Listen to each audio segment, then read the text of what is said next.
but a bit more relaxed. Take a few breaths in just to relax yourself.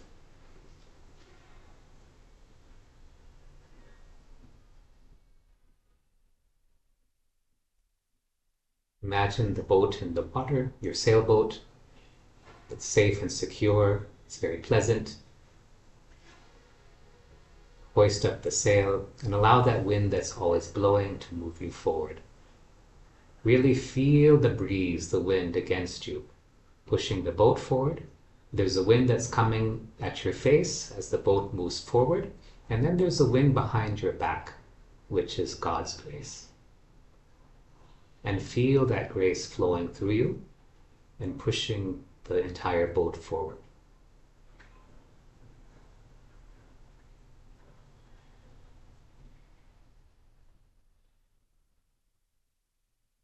Just relax, relax, relax, and enjoy.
Very good. Very good. We'll gradually come back. That time was much, much better.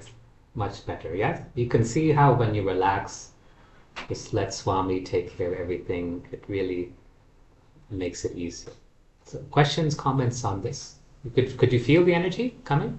Yeah? What did you feel? Can you hand out the mic, please?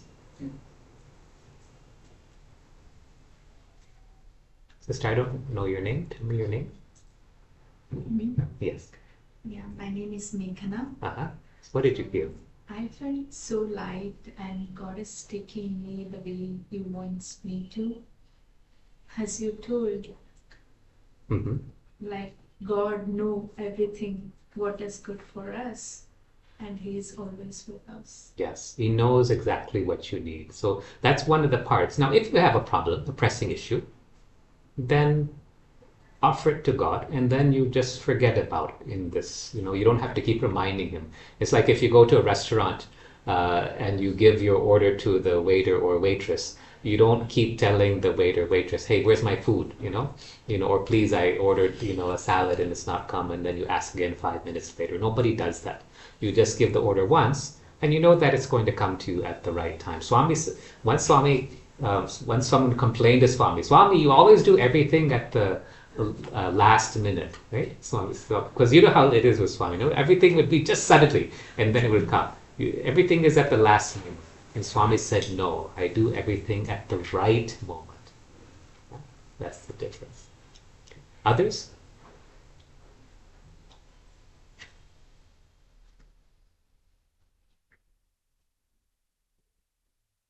So I felt two things. One Sorry, is that on? Just check this. is green. So, Cool. one thing is Swami was to my right, and he was smiling towards the way, and he was showing me different things that were happening around as the boat was moving forward, and there was a lot of wind just creating some tingling sensation. Yeah. It was good. It's a pleasant sensation, yeah, isn't it? yeah. Yeah. Good. Any questions, any doubts on God's grace?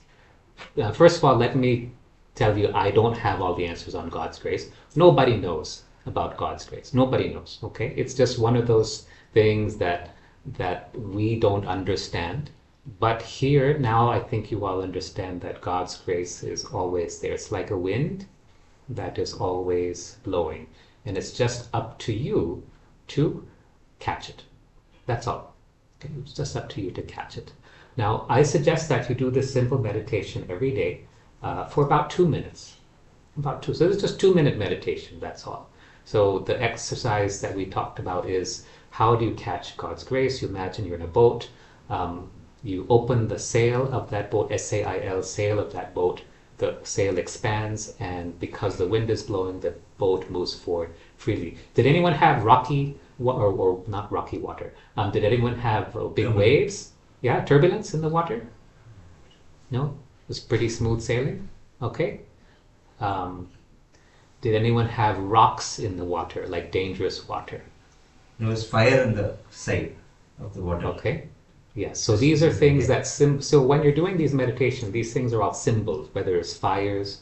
One person saw sirens, S-I-R-E-N-S. You know, sirens, like in the old Greek mythologies, they come and sing to sailors and they lure the sailors to their deaths because the sailors get hypnotized by the song and then they crash into their boats into the water and get eaten up by the sirens. So sometimes you might see sirens, which are symbolic of desires that are there in your life. Sometimes you might see fire or dangerous water. But then what happens is as you trust in God's grace, all these things will go away. Yeah? Because God will steer you safely to where you need to go. Okay. TK, other questions, doubts on this? Starting, I felt I was going in the opposite direction. I was going in the opposite direction of wind. Then I got relaxed. Then it turned boat itself. Then I went with the direction of wind. Yes. And here you trust that the boat is always going in the right direction for you, right? Yes. So this is a simple meditation for capturing God's grace. You can't capture God's grace, but to bring God's grace into your life. And so I suggest you all practice for 2 weeks. When you come back next time, I'll ask how you did. Now, don't start looking for things to magically change in your life. That's not the purpose of this meditation. It's not like you do this meditation and everything in your life will be okay. It's not like that. You do this meditation for God's grace to come and let God figure it out what you need. Okay? Please don't expect like a Mercedes-Benz to show up in your driveway tomorrow. It's probably not going to happen unless you're already driving a Mercedes-Benz. Okay. I have a question for you. What's stopping you from practicing ceaseless effort? Remember we had a satsang some time ago, and we said how Swami had shared that the way for the devotee to reach God, to realize the self, is through ceaseless effort. And this ceaseless effort is what will give you self-realization. It's what will give you liberation. That liberation is just no desires, that's all. So what's stopping you from practicing ceaseless effort? This is my question, now you have to answer. Okay? So what's stopping you from practicing ceaseless effort? Let's ask in the back. So the backbenchers always have to ask first. Yes? I am trying, but I think sometimes we don't get the results, so we do not even see what it's adding up to, so that also comes in the way. But I'm not sure what else. Okay, so you're looking for results from your sadhana? Yes. What kind of results? Some sense of, like when I myself able to see that I'm, whether you want to call it growing or deepening or like some sense of progress. And what do you think would happen if you progress spiritually? What should happen? I mean, what does it look like? Mm-hmm. Is I don't know. But I do feel that I would know when I move ahead a little bit, right? And not some. So a while back, I used to feel like I'm stuck in a rut, which I don't feel anymore. I feel like I am moving in the right direction. I can't put a I mean, I can't quantify it beyond that, but I feel I do know yourself that you are progressing. If you want to measure your progress, it's just measured by love all and serve all. How much do you love all and serve all? That's the best measure of spiritual progress, really. What I would suggest, though, is that you give up notions and concepts about what spiritual progress is like, because that can actually become a limitation. And I see this a lot, especially in people who've been doing sadhana for some time, is that they start to have a concept about, well, if I'm progressing, that I should be like this, maybe I should be like a yogi, or maybe I should be unflappable, nothing disturbs me, I'm always chill and calm, or maybe I love everyone. Whatever is the concept that you have, maybe I sing so beautifully, or I chant so perfectly, whatever it may be, you have these concepts, just forget about it. Just forget about it, okay? It comes back to love all, serve all, always. Yeah? Okay? On the gent side, what's stopping you from practicing ceaseless effort? Maybe I forgetfulness, focus goes away from Forgetfulness. Yeah. So your focus goes away from that.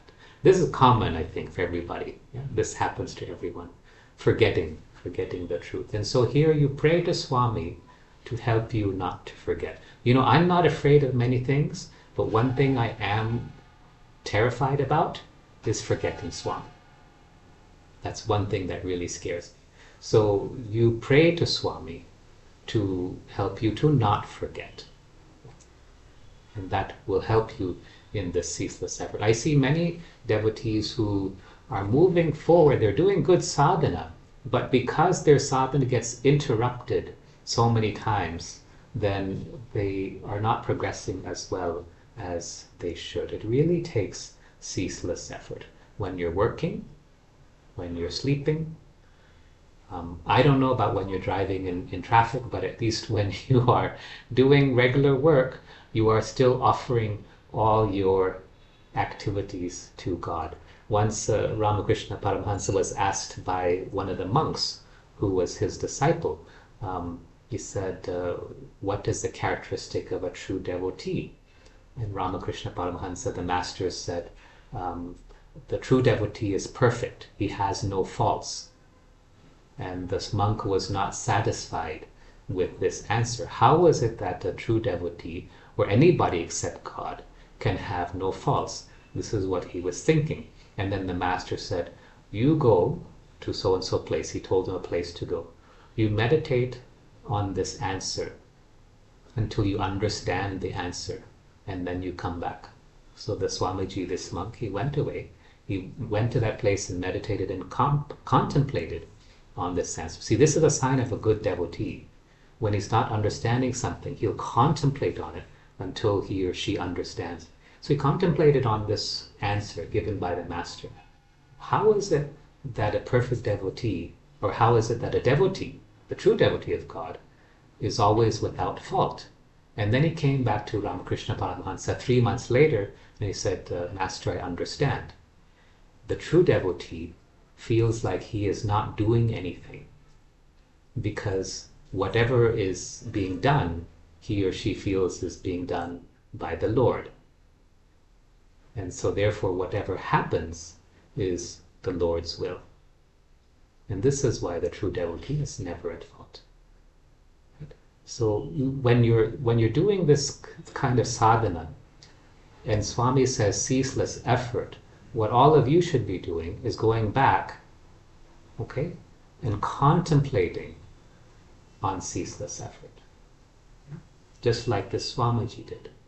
Does that make sense? Maybe you don't have to go sit in a cave for 3 months like the Swamiji did, but you certainly need to contemplate on these answers. You need to really think on them until you understand. And you can ask Swami for help to show you. He may not give you the exact answer, but he will show you. I remember once I was asking Swami a question about something, and Swami didn't want to give the answer. He didn't want to give the answer. He left it to me to figure out. And so every time I asked Swami the question, he would change the topic nicely. And Swami's so, like, he could win an Oscar award. He was talking to me, And I was asking him a question, and then he would tell me something, and be like, like I would listen to Swami. And then I said, but Swami, what about this? How does this something, whatever my question was about? And then he would smile. And then again, he would change the topic. So, but eventually, I figured it out, right? And this is what Swami wants you to do. You can ask him for help, but when it comes to ceaseless effort, you have to figure out what is it that's blocking you from practicing this? How can you remove those blocks? And how can you make your effort truly continuous, truly ceaseless, so that you're always practicing, whether you're sleeping, whether you're working, whether you're driving, whether you're talking to somebody, whatever it may be. How do you make that sadhana truly ceaseless? So contemplate on this. This is the homework for today's satsang. How do you practice ceaseless effort? What's stopping you? And how do you remove those obstacles? Got it? You all understand the homework? Ceaseless effort. Now you all understand about God's grace. It's not something that comes to you, that's given to you, doing, in dollops, right? It's like a wind that is always blowing. All clear? Either you really understand or you don't understand. Which one is it? I have one doubt regarding. So, this has been running in my mind for the last few days. I've been thinking, contemplating on this. I want to believe that I feel work is worship, and some days I end, really long days with a lot of joy and bliss. While on other days, while I try from a mental level to still do the same effort with the same focus, some days I'm drained out doing the same work. So I'm not able to figure out why is it that some days it's one result at an experiential level, and on the other days it's not. What do you think is the answer? I think it's the sense of doership. Yes, exactly. It's always going to be simple, right? The answer, especially when it comes to spirituality, Swami said once, spirituality is very simple. It's you people who make it complicated. Okay?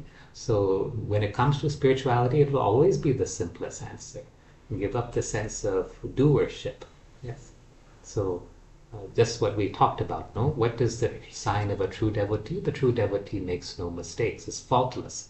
Why? Because he knows that God is the only doer. I remember there's a famous story. Please don't try this at home. There's an old devotee of Swami, and this devotee used to drive Swami around.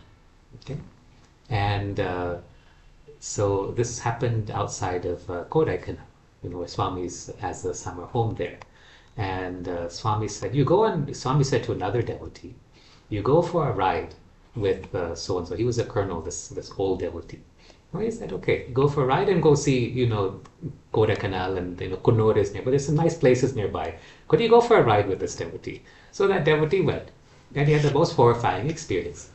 He was driving with this devotee. The elderly devotee was driving the car. And those roads, how they are, no? There are a lot of hairpin turns and things like this. And they got to talking about this very same topic, that God is the only doer. And so the younger devotee expressed his doubts, naturally. But what about this, what about that, and so forth.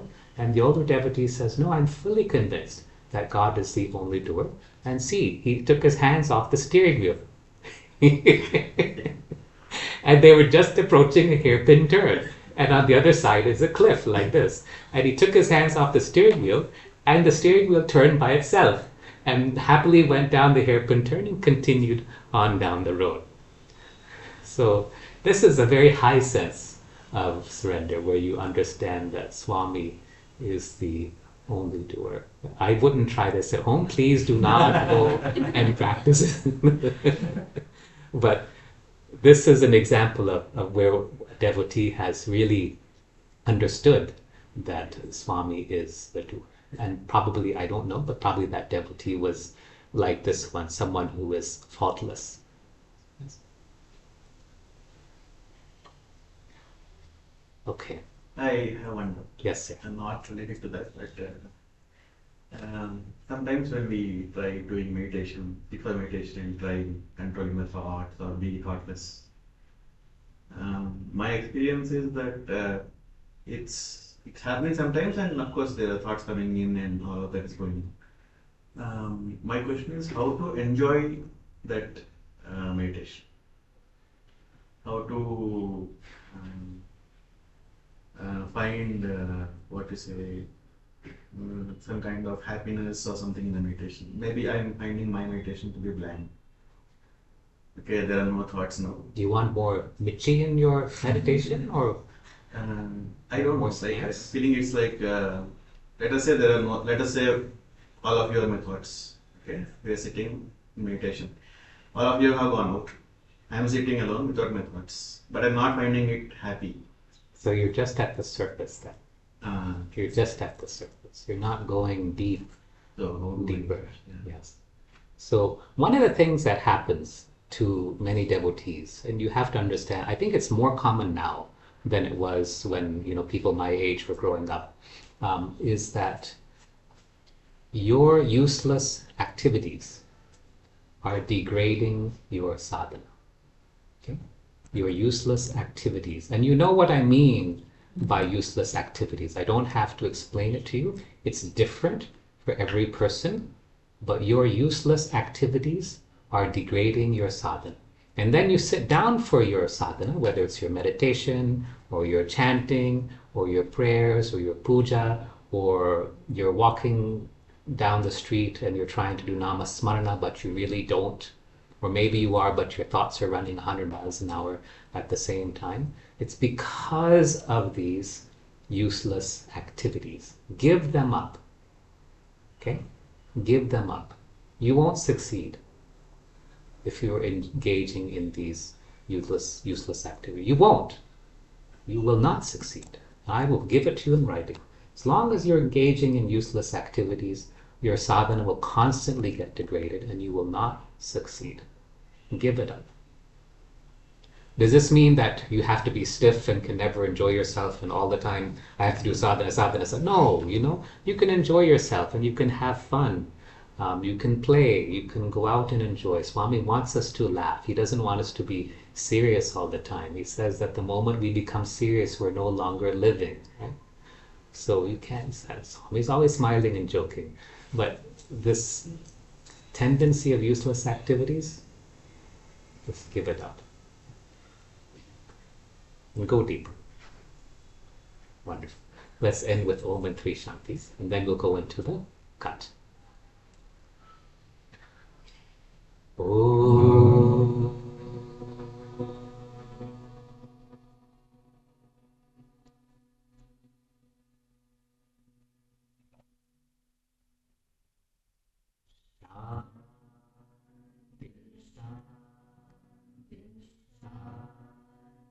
Shanti.